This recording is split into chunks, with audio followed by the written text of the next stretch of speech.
Good morning everyone. How are you? Welcome in the British Public School. So आज हम 9th class का second जो chapter है physics का वो स्टार्ट कर रहे हैं। हमने इससे पहले फर्स्ट चैप्टर किया था, वो है मोशन। अब मोशन के बाद हमने जो स्टडी करना है वो है force and laws of motion. जैसा कि आपको पता भी है, आप 8th क्लास में भी स्टडी कर चुके हैं कि फोर्स क्या होता है। फोर्स के बारे में आपने काफ़ी कुछ पढ़ा हुआ है। हम किसी भी चीज़ पे, किसी भी बॉडी पे हम कुछ फोर्स लगाते हैं, कुछ धक्का देते हैं उसको या खींचते हैं, तो नॉर्मल लैंग्वेज में हम बोल देते हैं कि वो क्या है, वो फोर्स है। ठीक है, तो अब हमने उसको क्या करना है, थोड़ा सा उसका एक्सटेंडेड वर्जन पढ़ना है कि उसको हम आगे किस किस जगह पे अपने डेली रूटीन में कहाँ यूज़ कर सकते हैं, कहाँ उसको हम उसकी स्टडी कैसे कर सकते हैं, या किसी दूसरे को बताना है तो कैसे रिप्रेजेंट करके उसको बता सकते हैं। तो ये सारी चीज़ें अब आपको इस चैप्टर में पढ़ने को मिलेंगी। और जो आपके 8th क्लास के चैप्टर होते थे तो थोड़ा सा ये उससे बड़ा भी आपको लगने वाला है। कुछ एक्सप्रेशन भी देखने को मिलेंगे, मैथमेटिकल न्यूमेरिकल्स भी देखने को मिलेंगे, लेकिन कुछ भी ऐसा मुश्किल नहीं है कि जो आप ना समझ पाओ। आपको सिर्फ क्या करना है कि ये वीडियो जो है वो ध्यान से देखना है, विद कंसंट्रेशन देखना है, तो सब कुछ आपके लिए बहुत ईजी रहने वाला है। तो स्टार्ट करते हैं। Very first topic, name force.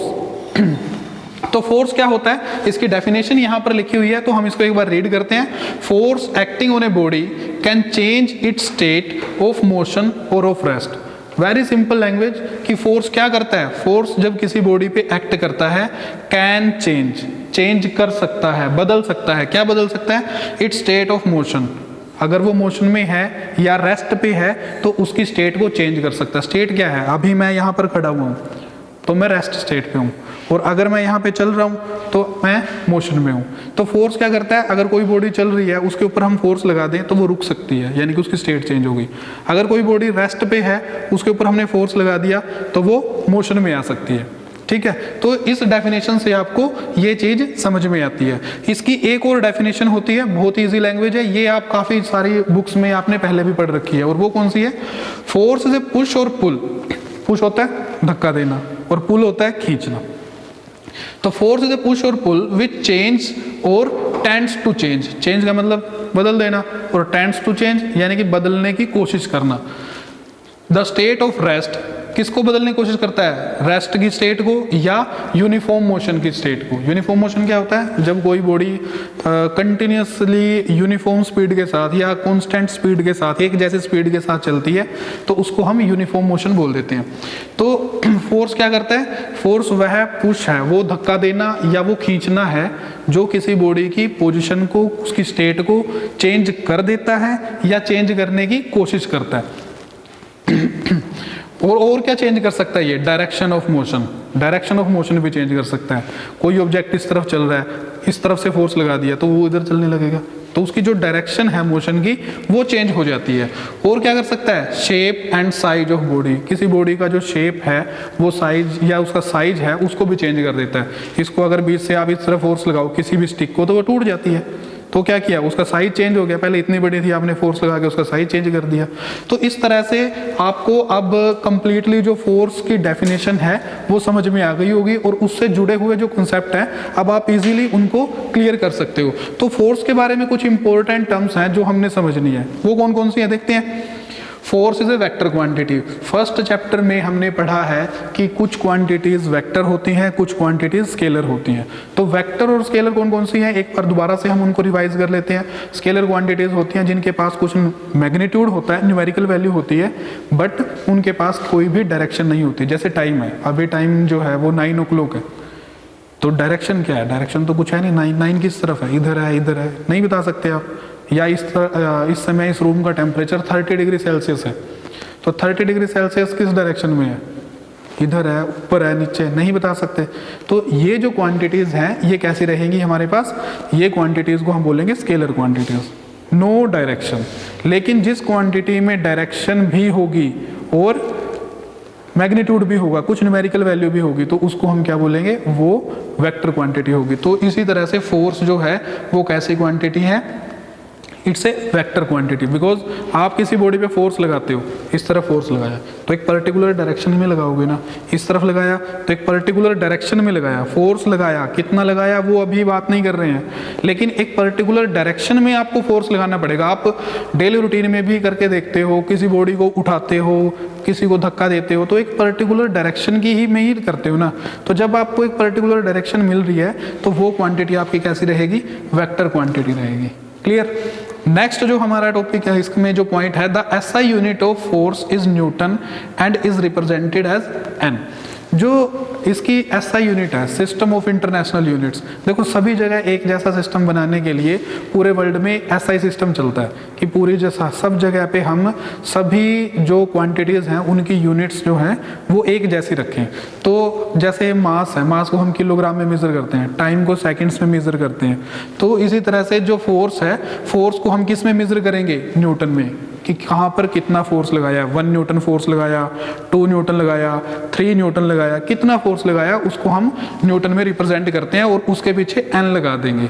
मान लो 5 न्यूटन फोर्स है तो 5 लिखेंगे और उसके पीछे एन लगा देंगे, तो इसका मतलब है this is the 5 newton force acting on some body. Okay. Next जो हमारा टॉपिक है वो क्या है, the point on a body where a force act is called the point of application of force. अब इसको मैं एक थोड़ा सा छोटे डायग्राम के थ्रू आपको दिखाना चाहता हूं। वो क्या है, यहां पे देखो, ये कोई बॉडी है, suppose this is a box, और इसके ऊपर हमने इस साइड से 5 न्यूटन फोर्स लगाया। अब पूरी बॉडी मूव करेगी, मूव पूरी बॉडी करेगी ये, लेकिन क्या पूरी बॉडी के ऊपर फोर्स लग रहा है? अभी तो हम सिर्फ एक पॉइंट के ऊपर फोर्स लगा रहे हैं।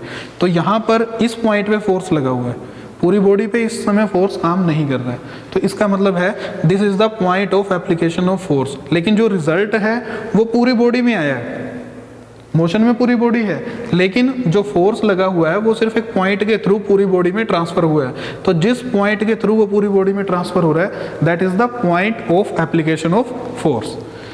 तो ये हमारा जो पॉइंट है वो क्लियर हो जाता है। नेक्स्ट जो पॉइंट है, a line drawn through the point of application of force is called the line of action of force.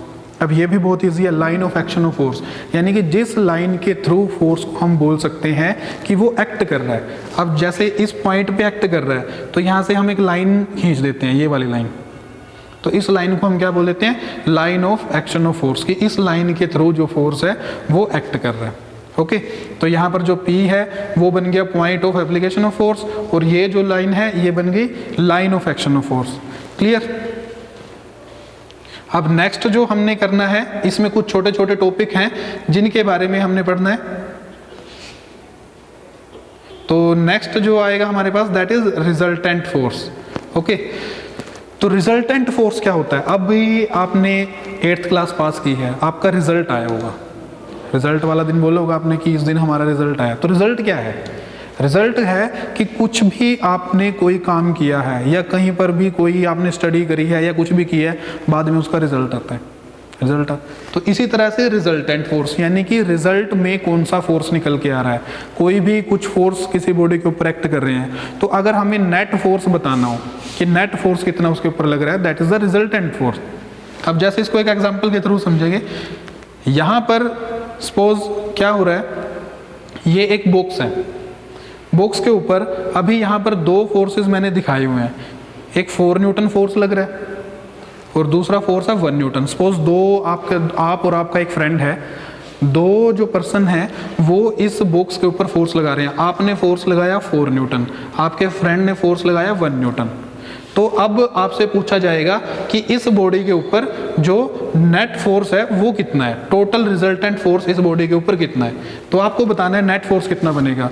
तो दोनों जो फोर्स हैं वो एक ही डायरेक्शन में है, 4 भी इधर ही 1 भी इधर ही, दोनों एक ही साइड में उसको धकेल रहे हैं, तो ये बॉडी ज़्यादा फोर्स के साथ इधर धकेली जाएगी।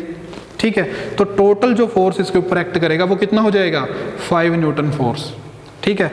आप इसको इस तरह से लिखो या इस तरह से लिख दो, दोनों में कोई अंतर नहीं है। यहाँ पर आपने दोनों को अलग अलग करके बताया कि एक ने 4 न्यूटन फोर्स लगाया है और दूसरे ने 1 न्यूटन फोर्स लगाया है। यहाँ पर आपने कंबाइंड फॉर्म में बता दिया। कि हमने 5 न्यूटन फोर्स टोटल इस बॉडी के ऊपर लगाया है। तो दोनों में कोई डिफरेंस नहीं है, सिर्फ आपने यहाँ पर अलग अलग करके दिखा दिया है, यहाँ पर एक सिंगल फोर्स के साथ ही उसको दिखा दिया है। तो यहाँ पर 2 फोर्स लिखने की बजाय आप इसको एक से ही रिप्रेजेंट कर सकते हो। तो this is the resultant force. Now in this picture you can see that the resultant force is 5 Newton. एक और एग्जांपल देखते हैं इसका ही।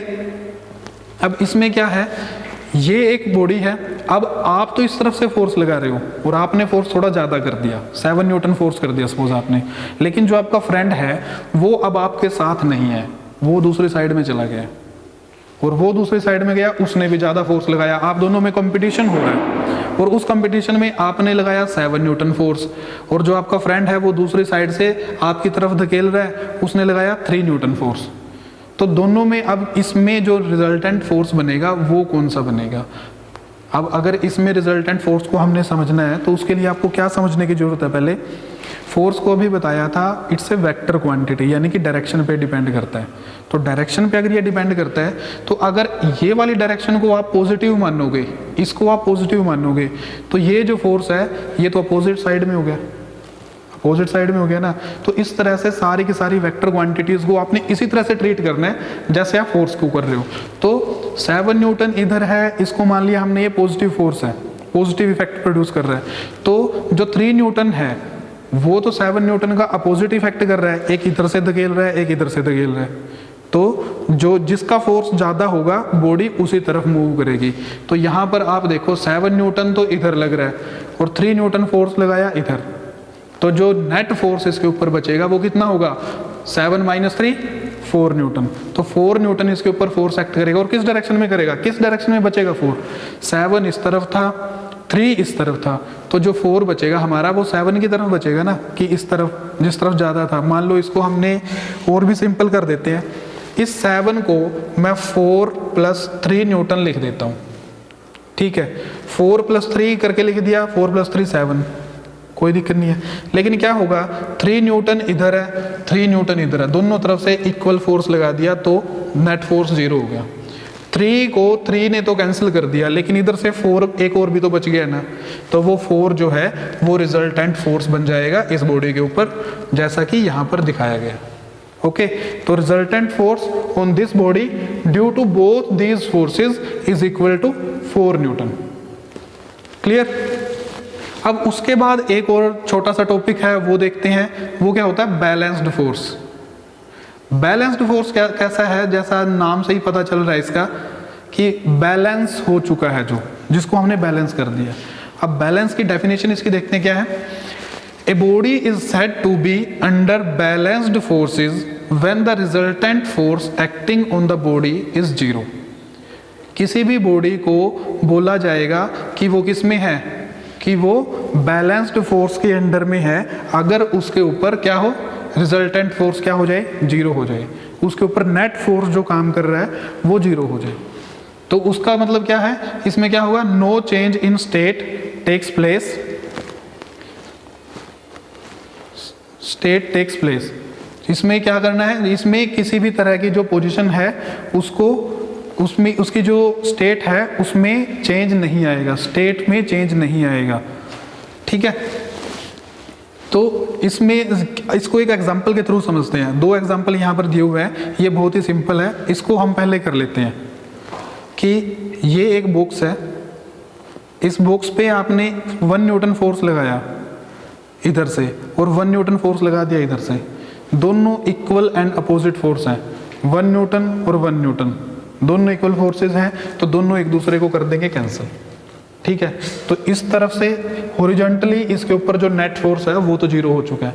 अगर वर्टिकली देखें तो 1 न्यूटन ऊपर से फोर्स है और 1 न्यूटन नीचे से फोर्स है, तो ये दोनों भी एक दूसरे के इक्वल एंड अपोजिट हैं, तो ये दोनों भी एक दूसरे को कैंसिल कर देंगे। तो नेट फोर्स इस बॉडी के ऊपर कितना बन गया, 0 बन गया, नेट फोर्स हो जाता है 0, ठीक है। उसके बाद एक ये एग्जाम्पल थोड़ा सा और कॉम्प्लिकेटेड मैंने बना के यहाँ पर दे दिया है। अब इसमें क्या है, एक बॉक्स है, अब इसके ऊपर आपने रिजल्टेंट फोर्स काउंट करना है, ठीक है। अगर रिजल्टेंट फोर्स इसके ऊपर आता है 0, यानी कि नेट फोर्स इस पे 0 आ जाता है, तो हम इन सभी फोर्सेस को क्या बोलेंगे, बैलेंस्ड फोर्सेस।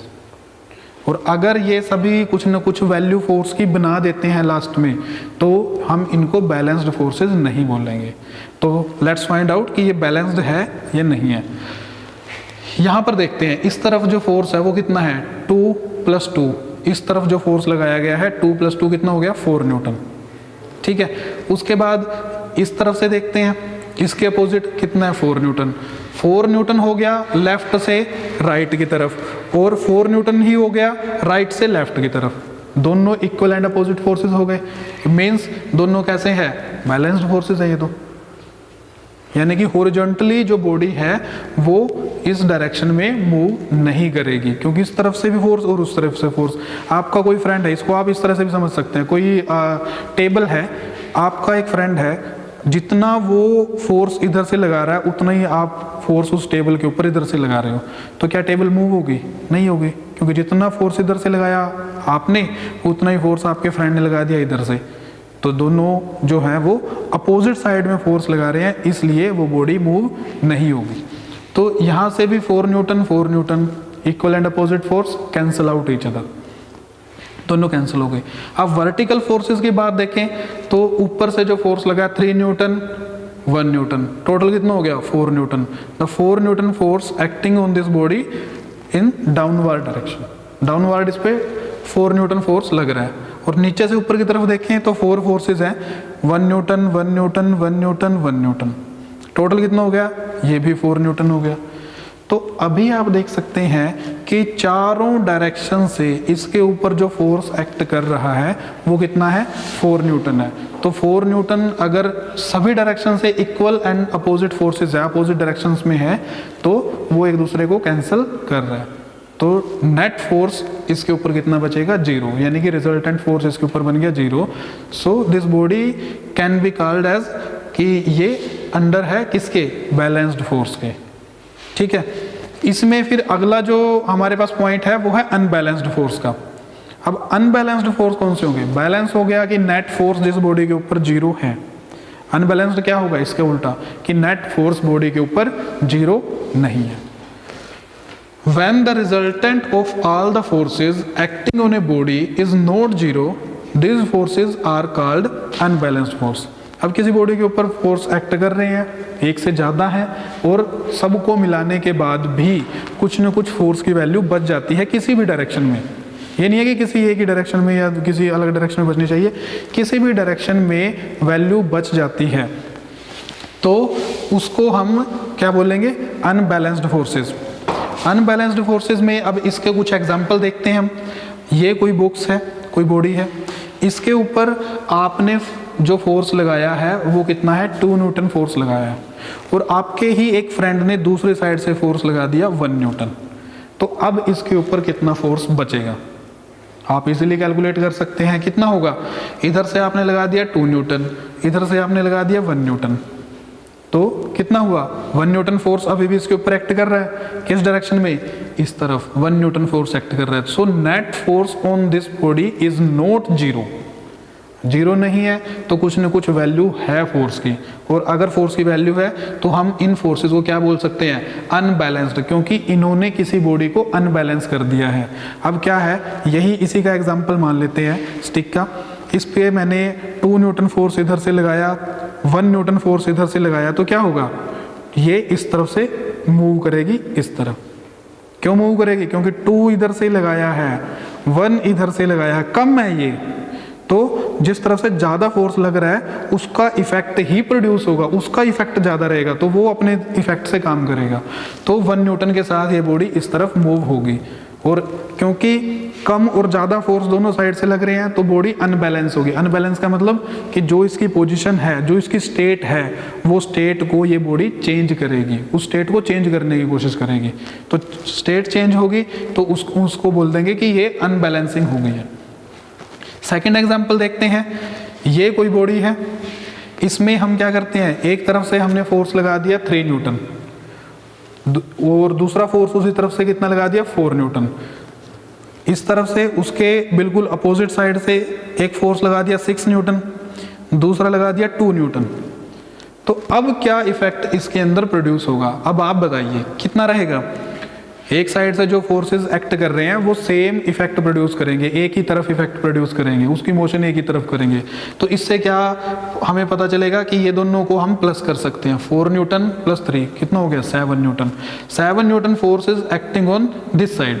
अगर इस तरफ की बात करें तो कितना फोर्स एक्ट कर रहा है 6 + 2 8 newton force is acting from this side to here.